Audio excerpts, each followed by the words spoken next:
पुणे महापालिकेचा अर्थसंकल्प 9 मार्चला सादर होणार आहे। आयुक्त नवल किशोर राम स्थायी समितीसमोर अर्थसंकल्प सादर करणार आहे। तुकाराम बीज निमित्तानं पुणे आणि पिंपरी चिंचवड शहरातून 125 जादा बस सोडण्याचं नियोजन पीएमपीनं केलंय। देहुगाव आणि आळंदीसाठी नियमित मार्गावरच्या 34 बसेस सुरू राहणार असून ही सुविधा नियमित तिकीट दरानं केली जाणार आहे। पुण्यामध्ये मद्यसेवन करून वाहन चालवणाऱ्या 301 चालकांवर कारवाई केली। अपघातांना आळा घालण्यासाठी आणि रस्ते सुरक्षेसाठी वाहतूक विभागानं मोहीम हाती घेतली। 27 फेब्रुवारी ते 1 मार्च या कालावधीमध्ये शहरातल्या 30 ठिकाणी नाकाबंदी करण्यात आली। पुण्यामध्ये मागच्या काही दिवसांपासून तापमानात वाढ झाली। सलग 2 दिवस शहरात 35 अंश सेल्सिअस तापमानाची नोंद झाली। पुढचे काही दिवस तापमान आणखी वाढण्याची शक्यता हवामान विभागानं वर्तवली। अमेरिका इराण यांच्यातल्या युद्धाच्या पार्श्वभूमीवर पुण्यामध्ये सुरक्षा यंत्रणा सतर्क झाली आहे। शहरातल्या संवेदनशील भाग, धार्मिक स्थळं, गर्दीची ठिकाणं, पोलीस बंदोबस्त या ठिकाणी वाढवण्यात आलाय। नियमित गस्त करण्याची सूचना देण्यात आलेल्या आहेत। नाशिकच्या तपोवन वृक्षतोड प्रकरणामध्ये आज महापालिका आणि राज्य शासन न्यायालयामध्ये प्रतिज्ञापत्र सादर करणार आहे। कुंभमेळ्यानिमित्तानं ध्वजारोहण सोहळ्यापूर्वी साधुग्राममधली झाडं तोडण्याची महापालिकेची तयारी आहे।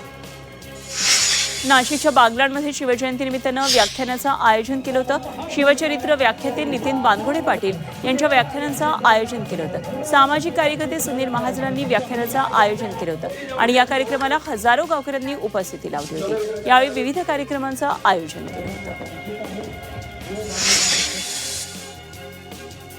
नाशिकच्या सातपूरमध्ये पतीनं पत्नीचा छळ केला। व्यवसाय करण्यासाठी माहेरहून 50 लाख रुपये आणावेत म्हणून पतीनं विवाहितेला शारीरिक आणि मानसिक त्रास देऊन शिवीगाळ करत मारहाण केली।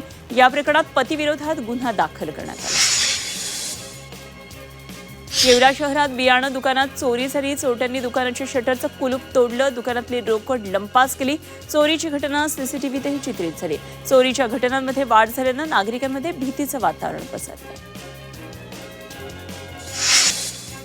छत्रपती संभाजीनगर महानगरपालिकेच्या सार्वत्रिक निवडणुकीतील 9 पराभूत उमेदवारांनी निवडणूक खर्च अद्याप दिला नाहीये।